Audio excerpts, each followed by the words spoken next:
Welcome to the number 13 team in this deep dive series, bringing on the New York Knicks, the upstart Knicks, the first time making the playoffs in years.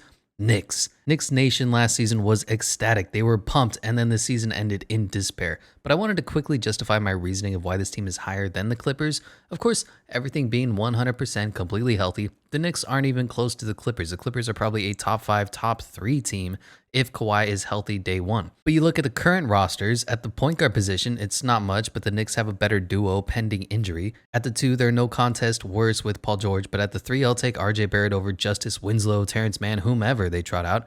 At the 4, Julius Randle is a top 5 player at his position, and at the center, we'll call it a push. So Kawhi Leonard out, Paul George and Julius Randle honestly are pretty close talent-wise right now, and I think today I would take Paul George, but the year Julius had, plus he's younger, plus he can still improve his game, it's close. And then the other positions, the Knicks are better 3-1. So that is why the Knicks are going to come in one spot ahead of the Clippers. I was so frustrated watching this team in the playoffs, though, that I forgot how exciting it was that the Knicks are actually competitive for like the first time in 60 years. Basketball is good when the New York Knicks are in the playoffs.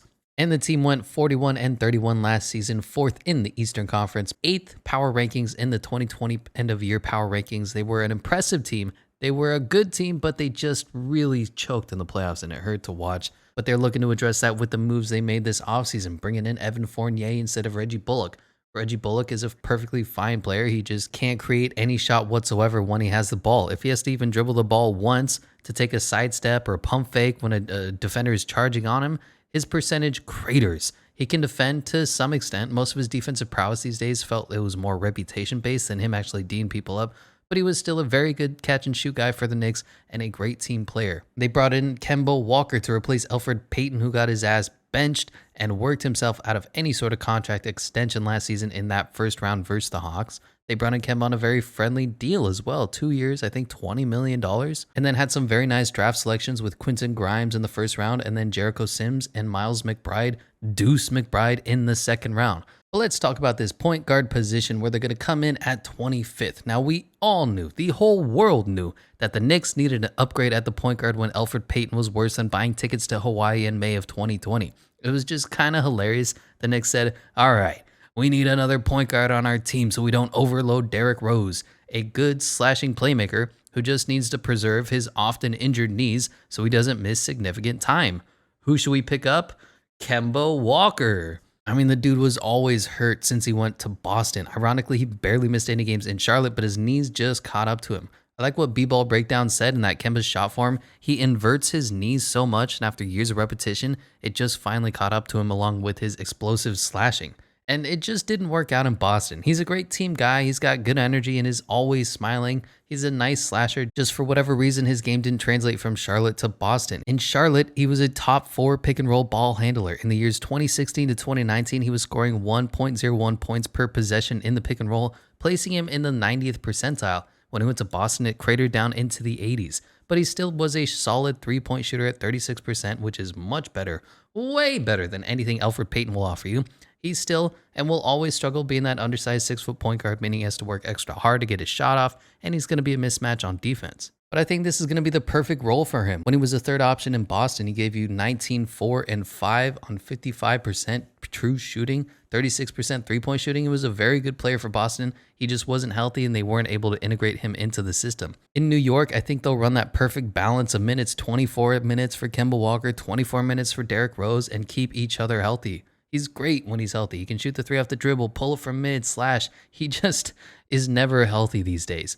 Talking about perennially unhealthy point guards, Derrick Rose is going to be their backup, and he absolutely balled out in the playoffs. And last season as a whole, as soon as he came over in that trade, he became a calming effect for the team. He was literally the only guy who came to play against the Hawks while Julius Randle and RJ Barrett were busy choking their brains out, and he would have been the starter from day one if he wasn't being load balanced, which he does need to be at this point in his career. And what a career it has been. What a story. How many people have Derrick Rose as their favorite player? The dude was just a freak athlete when he was younger, making ridiculous moves in midair and finishing layups Kyrie can only dream of doing.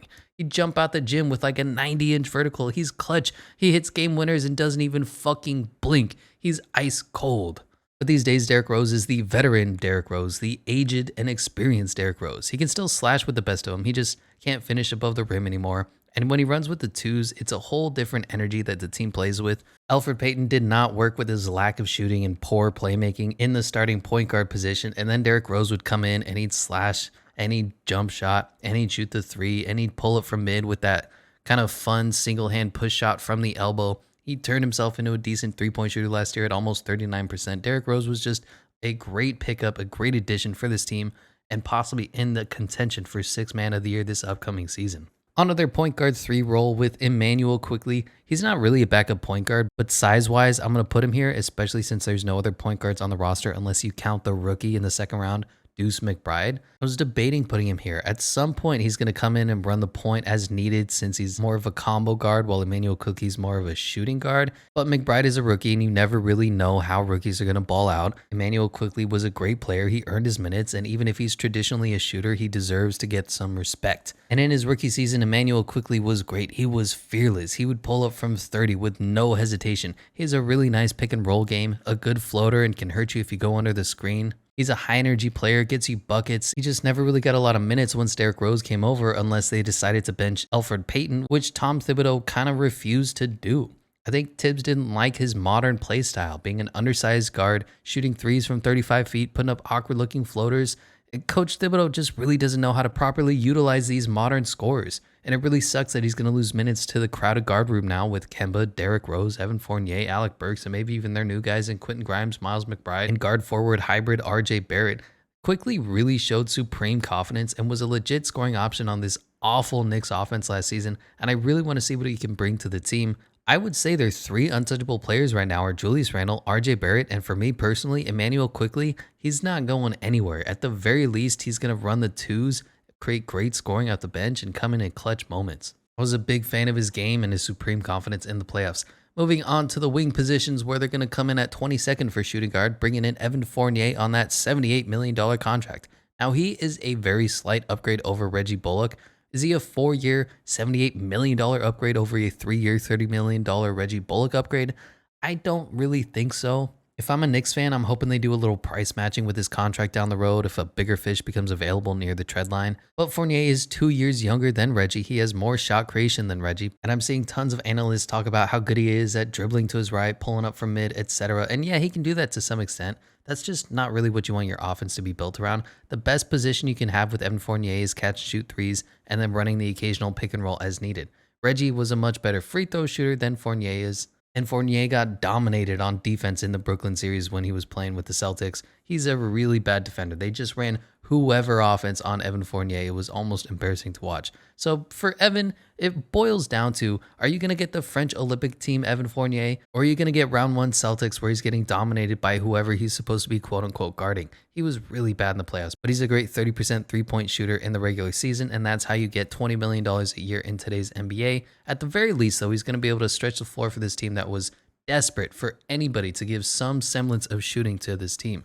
Moving on to the small forward position where we're going to come in at 19th with RJ Barrett. We still don't know who he is as a player. He's going into his 3rd season. He had a really rough rookie year, and we just don't know what RJ Barrett excels at. He's kind of decent at a lot of things, but elite at nothing so far. What kind of year is he going to have? Is he going to be an elite defender? Is he going to give you 20 points a night? Is he going to be a primary, secondary ball handling point forward? He had a fairly high usage rate last season at 23%, and while his game definitely improved from his rough rookie year, the comparison for this guy is Zion Williamson or Ja Morant, as that's who the Knicks were aiming for when the lottery occurred. Time will tell, and hopefully he steps up next season. He wasn't really great at running the pick and roll last year despite his nice handle. But at the same time, he showed some real improvement. With his three-point shot, it went up from 32% to 40%. With his free throw shot, it went up from 61% to 74%. And while he was a great catch-and-shoot three-point shooter last season, he shied away from pull-up threes and shot an ugly 30% off the dribble. Now, this is supposedly a target point for him and his trainer, so it could be good. Last season, they wanted to focus on shooting better, and he bumped his percentages up remarkably. So this year, they want him to be a better shooter off the dribble. Hopefully that goes up as well, and he provides some much-needed relief to Julius Randle. It's just going to be interesting to watch his progression since he can go in any number of directions. You kind of know exactly what Zion and Ja are going to be. Zion's going to be a beast in the paint. Ja is going to be a beast at the point. I have no idea what RJ Barrett's future holds. Is he going to be a scorer? Is he going to be a three-point sniper? Is he going to be a primary ball handler? Is he going to be a shutdown defender? It should be fun to watch this upcoming season what RJ Barrett does for the New York Knicks. Moving on to the power forward position where they're going to come in fifth. And Julius Randle, just wow, what a year. All NBA second team last year. All-star. I was really torn on who to rank here at fourth and fifth between Zion Williamson and Jules. My rationale, though, was this. Zion is a slightly better player among counting statistics, save for Julius Randle's rebounding and his three-point shot. The analytics like Zion more, and Julius choked worse than James Harden in a Game 7 last season against the Hawks. And I did these rankings before I found out Zion broke his freaking foot. But last year's playoff performances were one to be forgotten, to say the least. It was just so ugly. He lost complete confidence in his shot and his game as a whole, to the point where he wouldn't even bring the ball up the court anymore. He just lost all that faith in himself. People say that good players find ways to positively affect the game, even when their shot isn't falling. They can defend hard, they can go after loose balls, stay aggressive, slash and find open teammates, whatever. Julius's inability to operate close to the basket and drive really hindered that. Of course, he was frequently meeting double teams and triple teams every time he touched the ball, and whenever he was dribbling, the entire Atlanta defense would shade towards him as the only primary option. He's just a really bad driver. He isn't crafty or fast. He just posts up or tries to drive through your body. This would draw a lot of fouls in the regular season, where he drew 6 free throw attempts per game and shot 81% from the stripe, but when he isn't getting the call, he ends up doing some ugly footwork Euro step, throws up an off-balance floater or hook shot that has no chance, or he'll jump in the air with no plan whatsoever and just hope he can find an open guy that ends up in a 50-50 turnover. But he balls out in the post. He hits ridiculous, tough fadeaway shots from mid in the regular season. And I'd like to see this jumper get more consistent. Maybe Tom Thibodeau can hire somebody offensively intelligent to draw up a play that will get Randle an easier shot than just his traditional, give him the ball at the three-point line, let him ISO up, and hope he makes it. Now, Randle's stats were great last season for the primary option on the team. He's always been a high rebound guy. He got 24, 10, and 6 last year, 41% from the three-point line, a career year, 20 PER, 7.8 win shares. That is elite. He got a lot of shots at the free throw line. 6 free throw attempts a game puts him in the low 20s in the NBA, along the likes of Steph Curry or Devin Booker. But he passed up a lot of threes for a guy who was shooting 41% from the three-point line, and he had a career high in turnovers at 3.4. And there is a lot of haters saying, oh, Julius Randle isn't worth a max deal. And I really hope that Jules keeps up this performance. I hope he keeps that three-point percentage up, and I hope he proves all these haters wrong, especially looking at his contract right now. 4 years, $117 million is a steal for what he gave you last season. Keep in mind, John Wall is still making like $50 million a year. Really, it just breaks down like this. If Julius plays more like he did last season, it's a great deal for the Knicks, and of course, incredible for Julius as he cements his legacy as a great power forward. If he regresses back to Pelicans, Lakers, Julius Randle, it's a bit of an overpay, and haters will say, I told you so, until the sun goes down. But Julius is always a joy to watch. He's a tough shot maker, and not even a tough shot maker, a tough, buff shot maker. But I think he has the worst shot selection in the NBA. He just never seems to make an easy shot himself. When he goes in the post, he doesn't try to do a hook. He doesn't try to do a fucking Kareem skyhook. He'll do a dribble, fade away, falling out of bounds off of half of a foot, defender's hand in his face, and he make it some of the time in the regular season. I was so frustrated at the Tom Thibodeau offense in the playoffs. I can't describe it to you, but I'll touch on that later. Regardless of his game, though, I love the Julius Randle work ethic, the viral video of him sprinting back to guard his man after a free throw, the endless stories of him being Kobe-esque to get shots in at the gym on an off day. Julius Randle, how can you not help but like this guy and his story? Moving on to the center position, where they're going to come in at 19th, and the Knicks really need a 5 that can shoot the ball or run small ball, 5-out offense, whatever. I think Julius Randle honestly could play centers in some matchups, but that depends on how creative Tom Thibodeau is going to get on offense. Tom Thibodeau, offensive creativity. Yeah. But at the center one position is Mitchell Robinson, who's going to come into the season hurt, but this is a contract year for Mitchell. He had foot surgery in March, and of course, being a big man, it's a huge worry, especially when it is a fractured foot type of injury on a huge 7 feet, 240-pound guy. But basically, it boils down to this. If he plays like his old dominant self, he's going to get an extension somewhere in the Clint Capella, Jared Allen range. If not, I expect the Knicks to just let him walk because they were impressed with Nerlens Noel, and they play kind of similar positions while they have their different strengths. like Mitchell's verticality catching lobs versus Noel's block parties. And I'll say it again, Jericho Sims is a starting caliber center day one. You can trade Mitchell Robinson away for a bona fide superstar and start Jericho Sims. The drop off in talent is minimal at worst. And this year's going to be a real question mark for Mitchell. He has had injuries throughout his career, 66 games in his rookie year, 61 in his sophomore, and then only 31 games last year before he went down with that injury. He's a nice young center though with hops. He can't shoot and he's not going to be ready to go day one. So I would think about trading him. I'd trot him out once he's healthy, show the other teams that he's eligible to play as a center, trade him and some other players away for a bona fide superstar to push this team over the top. But onto the center 2 position where we have Nerlens Noel. And I wasn't completely in on this 3-year, $30 million contract, but it's decent pay for a good rim protecting center. In fact, he's more than good. He's elite in rim protection. He was 3rd last season at 2.2 blocks per game behind Miles Turner and Defensive Player of the Year Rudy Gobert. He just doesn't have a very wide body. He can affect shots vertically, but he's prone to getting bullied in the post, which is why he played a lot of minutes at power forward earlier in his career. He's kind of just a lean, smaller dude. He doesn't have much hops at this point. He doesn't have great hands, so he can't really catch lobs the way Mitchell Robinson can. And he can't run that elite pick and roll offense that dominated them the way Clint Capella can, the way Mitchell Robinson can, the way, and I'll say it one more time for the people in the back, Jericho Sims can. But let's talk about this center 3 position where we have Taj Gibson. And just like the Emmanuel Quickly, Miles McBride situation, I was thinking of putting Jericho Sims here instead of the incumbent Taj Gibson, but I'll hold off for now. Tom Thibodeau likes his guys who've been there for a while. Taj Gibson is a fine center. He's a traditional power forward playing the center in the modern NBA guy.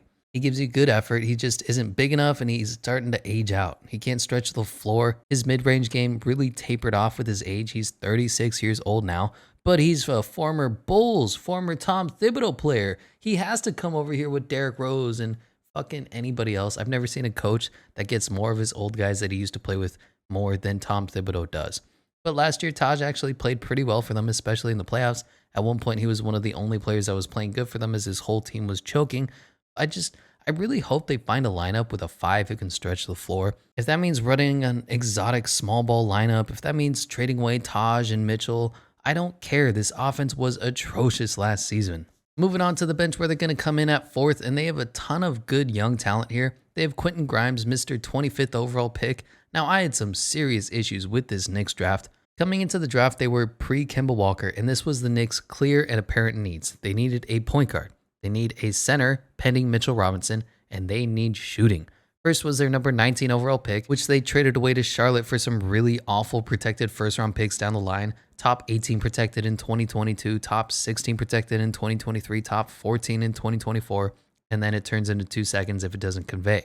Charlotte took Kai Jones with this pick, who looks to be a great find, a 6'11" guy who can rim protect, jump out of the gym elite, and shoot the three-pointer. Kind of like exactly what the New York Knicks were missing. Then the Knicks moved back 4 spots from 21 to 25 to pick up a future second. Fine, I guess, if you think your guy's still going to be there, but now you miss out on Isaiah Jackson, elite rim protector, Keon Johnson, freak athlete. Then at 25, you take Quentin Grimes, a guy who basically plays the role Evan Fournier will play. All right. Then you take 2 great picks in the second round with Deuce McBride, a very good player, and my guy Jericho Sims with the 3rd to last pick in the draft. But keep in mind, they had 2 first-round lottery picks in a very deep draft. I feel like they could have moved up with those picks to get a Trey Mann, to get a Corey Kispert, to get a James Bouknight on this team. Basically, to me, half of this draft was stupid, half of the draft was genius. Let's talk about Quentin Grimes, the player. He's okay. He could shoot the 3, but that's really about it. He had a tremendously underwhelming freshman year at Florida after being the 8th ranked high schooler in a 2018, a 5-star recruit. He did bounce back fairly well, so at the very least, you know the kid is resilient. My blurb on him was, Quentin Grimes has a spot in the NBA purely because of his 3-point marksmanship. He's a microwave, able to score buckets quickly, but when the shot isn't falling, he doesn't really offer you much else. He has an NBA jumper with quality elevation and a quick release, but outside of a dribble pull-up from mid, he won't really be creating his own shot. He lacks burst and athleticism and won't be able to finish contested drives. His dribbling and passing was shockingly bad, frequently losing the ball during transition or mishandling it during his drive. It wouldn't always lead to turnovers, but often while dribbling, he'd just lose his dribble or try to recapture it after mishandling it for no reason. He showed some flashes of off-ball movement that will be his bread and butter at the next level. Otherwise, his primary offensive role will be to stand in the corner and wait for a pass. He has smart feet, not quick feet, but smart enough on the perimeter to stay in front of his guy. He can be blown by sometimes with handles or quickness, but takes good angles and provides enough resistance to be a 3 and some D kind of player. He really struggles getting through screens though. I'm unsure if it's his lack of athleticism or bad coaching or whatever. Quentin Grimes is a very passive player and will live and die by the 3. If it's falling, good game. If not, he's not going to give you much more. He has great polish though to his jumper, will be able to contribute day one off the bench in scoring. Also off the bench, they have Alec Burks re-signed to that 3-year, $30 million deal. Big fan of Alec Burks. I think everybody likes him a little bit. He's just a real steady 2-guard. He can get you some buckets. He can defend. He can play make a little. He had a career year from 3 last year at 41%. That made him like the second or third option in their series against Atlanta. Another jack of all trades kind of guy, master of none, except he's pretty good at everything. Just a little older these days at 30 years old. But thankfully now he can shoot and he can contribute more to his team. Also here is Obi Toppin, former number 8 overall pick. He can jump out of the gym. He had a slightly disappointing last season, but he came on much more late. He just got pushed to the back of the line with Julius's ridiculous breakout season. He was impressive in this year's Summer League and is a little older at 23 for a second-year guy, so you really want to see him take this big step up this season. And I think the biggest thing holding him back was lineups. I want to see some creativity in these damn lineups. Maybe run a Kemba, RJ Barrett, Toppin, Randall, Robinson lineup. Maybe a Rose, Fournier, Barrett, Randall, Toppin lineup. Hell, maybe have RJ run the point forward, and I just want to see these young guys get more minutes. They have legit talent here in Emmanuel Quickley and Obi Toppin. They just aren't able to make their way onto the floor. A guy who isn't going to make his way onto the floor is Kevin Knox. G League legend Kevin Knox. Now this kid really can't catch a break. He gets drafted by an awful front office, really struggled his rookie season, was clumsy as all hell, and basically couldn't play basketball. And lately he's turned himself into a solid 3-and-D stretch 4, averaged 39% from the 3-point line last season. He's just a really bad defender. He inched closer to quote-unquote average this past year, but he's sloppy with the ball, has poor defensive fundamentals, has low effort on the defensive end, and of course Tom Thibodeau is not going to stand for that. It's just a bad situation overall. Tom Thibodeau doesn't like him because he doesn't play defense well. Once he starts to improve, the Knicks stumble across an All-NBA second-team Julius Randle and take Obi Toppin with a top 10 pick who's already better than Kevin Knox was out of the box. He just really is one of those players that could use a change of scenery, find a team that needs some scoring off the bench, and hopefully he can contribute and turn his career around. And in the second round, they took Miles McBride, Deuce McBride, a nice young player at West Virginia. He had a fun duo going alongside Derek Culver. By the way, rest in peace, Derek Culver's career. He was a legit talent. He just did not give a shit about playing hard and playing defense. But as for Deuce McBride, I really liked him. He was a slightly worse version of number 11 pick James Bouknight. He can defend, he can shoot, he can score, he can play make, and he was great value for the Knicks in the second round. My blurb for him is Miles jumps off the screen with his defense. He completely bullied Cade Cunningham in their matchup with his intensity and active hands. He has great foot speed, takes great angles, makes the right rotations, and seems to out-hustle most other players. He frequently draws charges and will pick up the other team's best player full court. His active hands, great balance, and will be a pest on defense. His major issues are tangibles. He's too short to be anything other than a 1 when he's really more of a combo 2-guard. He stepped up his offense in his sophomore campaign, shooting great from the 3-point line, and picked up a dribble pull-up from mid. He doesn't have a quick first step, but he has fast feet and can make contested finishes unafraid of contact. He is a clean stroke and is a decent passer. Nothing spectacular with his dribble. He is a pure rhythm shooter. When his shot is off, he struggles to make plays for his team and can check out a little bit. But he has great polish to his game. He's a smart player, knowing the proper rotations and barking out to his teammates when he was needed to. He's just undersized and not a great athlete. I'm not even sure he can dunk. He also missed a couple clutch shots at West Virginia that probably would have put him higher on the map, but he was a great player for West Virginia, and everybody talks about his leadership, his intangibles. He's got it. On to someone who doesn't have the intangibles, Luca Vildoza. He was a nice young player from Argentina, signed to a 4-year deal, and it looks like he's on his way out. First of all, he's on a non-guaranteed contract. Second of all, the Knicks are stupid deep at the guard position with Kemba, Derrick Rose, Emmanuel Quickley, Evan Fournier, Deuce McBride, Alec Burks.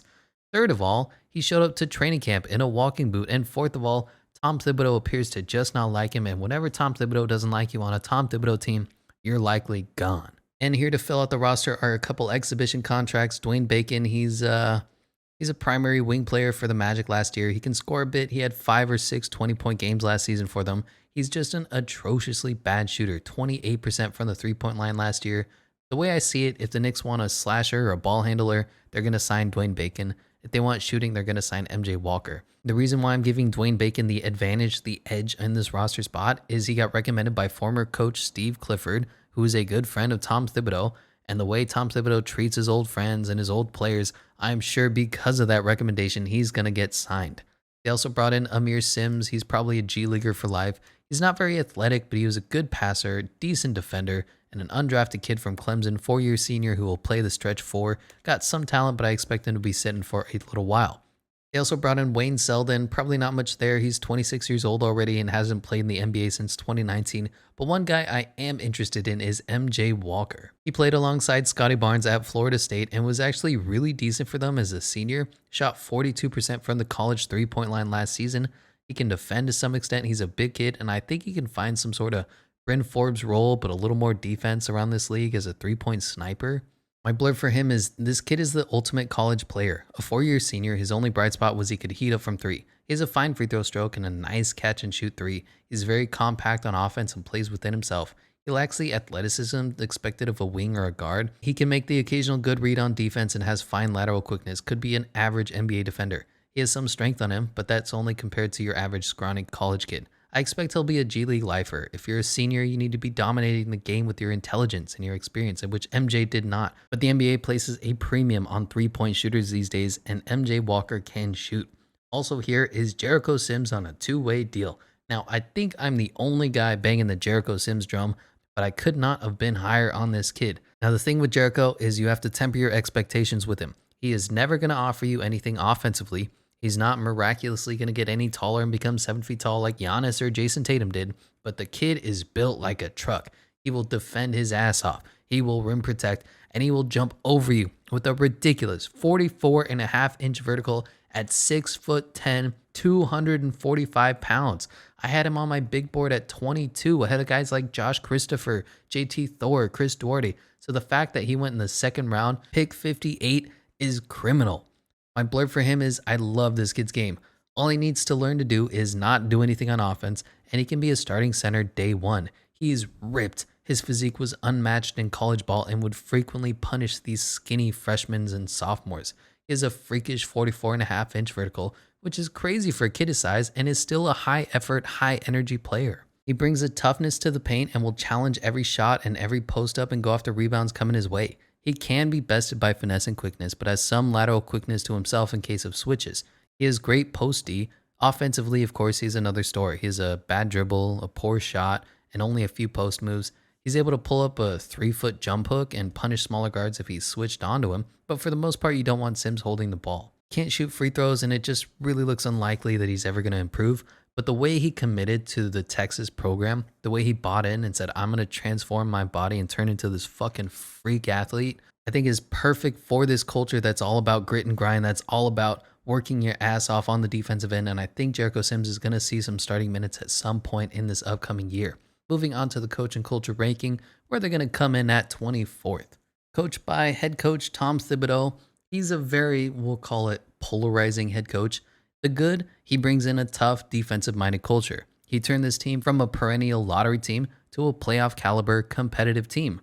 He rewards players who work their asses off. The bad, he can't coach without Derrick Rose or Taj Gibson and anyone else who was on that Chicago Bulls team regardless of age regression or position. He has less than zero offensive creativity. His inability to make adjustments and scheme up open shots for his guys is literally in the negatives. He has an annoying barking voice, and he looks like Mr. Magoo. The problem for the Knicks was they had about 15 really ugly possessions a game where they tried to move the ball and would just fail spectacularly until the shot clock winds down to 2 and Julius Randle would heave a contested fadeaway corner 3. But against the Hawks, it felt like that was every single possession, and Thibodeau wouldn't make a single adjustment to this. His offenses has no movement off ball. He would refuse to go 5 out. He would refuse to play small ball. He would refuse to drop shots for his players, and he made no adjustments to the Trae Young pick and roll or the Spain pick and roll that they would run. I was losing my mind when every single possession would turn into Julius Randle trying to post up either DeAndre Hunter or Clint Capella and put up a horrible contested shot. I just wanted to see some sort of modern Clippers-esque 5-out playmaking lineup. Basically, I wanted Emmanuel Quickley, Derrick Rose, Alec Burks, Reggie Bullock, and Julius Randle at the 5, and whoever Trae Young was guarding, I would punish him or force the switch like LeBron did to the 3-1 Warriors to Steph Curry. But last year, their lineup was Elfrid Payton, can't shoot the three, Reggie Bullock, can only catch and shoot the three, RJ Barrett, learning to shoot the three, Julius Randle, someone who occasionally shoots the three, and Nerlens Noel can't shoot the three. Basically, 2/5 of their lineup can be left wide open from three, and those defenders can clog up driving lanes and sag off their man. Reggie Bullock would just get somebody in his vicinity to affect his shot, and he'll miss. RJ Barrett was some good, some bad, and Julius Randle played his best game in the post. So it's tough. It's really tough to judge this culture that Leon Rose is building here. I'm all in on building an identity for the franchise, a franchise that hasn't seen success since the 90s because James Dolan sucks, and I'm fine with having Leon Rose and Tom Thibodeau lead the way for now. This does give them a second round exit ceiling. At some point, they're going to need to take some risks, bring on a more modern offense and player skill sets, find that second elite or third elite player pending whatever RJ Barrett is. Can they hire an offensive coordinator? Can they please just have a shot that isn't a contested hand in your face falling away shot when you need to make a bucket? Moving on to the season projections, where they are projected to win 42.5 points, 40-1 championship odds, and a 5th seed in the East, first or second round exit. Now, I think the odds makers are completely sleeping on the Knicks, especially because the Knicks won 41 games last season. They should be at the very least 46-47 win projection. You take the over on this all day, any day. Even if Julius Randle regresses back to what he was the year before this, he's still a very good player, and they upgraded at nearly every position. The thing is, can this team realistically compete for a championship yet? I don't think so. And whenever I'm looking at a basketball team, whenever I'm breaking down the roster, I don't care about selling tickets. I don't care about competing. I'm saying, are you going to win a championship? Yes or no? Do you have a chance? And right now, the Knicks aren't there yet. I need more from Jules since he signed that mega deal. I need more from RJ Barrett, former number 3 overall pick. I'd kind of like to see them consolidate their talent. They have a ton of really good players that are going to fit roles, but they don't have that third star or even that second star to go alongside Julius Randle, who at best is probably a number 2. Maybe they can package, Mitchell Robinson, Quentin Grimes, Obi Toppin, and Evan Fournier, and go get Karl Anthony Towns. It feels like the Knicks have too many role players, not enough great players. They have the aging Kemba Walker, the aged Derrick Rose, the defensive liability Evan Fournier. They have Nerlens Noel, Block Party, Taj Gibson, 36 years old, Alec Burks the GOAT, Obi Toppin. Each of them could probably be a 4th or 5th starter on a winning team. And then they have Julius Randle, a 50-50 talent who is he going to ball out like he did last season or regress to the mean. And then we're just hoping that RJ Barrett turns into a stud. Imagine this Knicks roster, but instead of Evan Fournier or Mitchell Robinson injured, so Nerlens Noel, they have Karl Anthony Towns on their roster. They have Bradley Beal or Damian Lillard. That team will compete for a title. Right now, they're a high floor, low ceiling kind of team that is right on the doorstep of championship success. So that's going to do it for this New York Knicks roster, coming in at 13th. Again, really hyped about this team. Basketball is always better when New York is in the playoffs. New York is competing. And I'm hoping they make that one move that's going to put them over the top. Let me know what you think, what you agree with, what you disagree with, and I'll catch you in the next one where we unveil the number 12 team.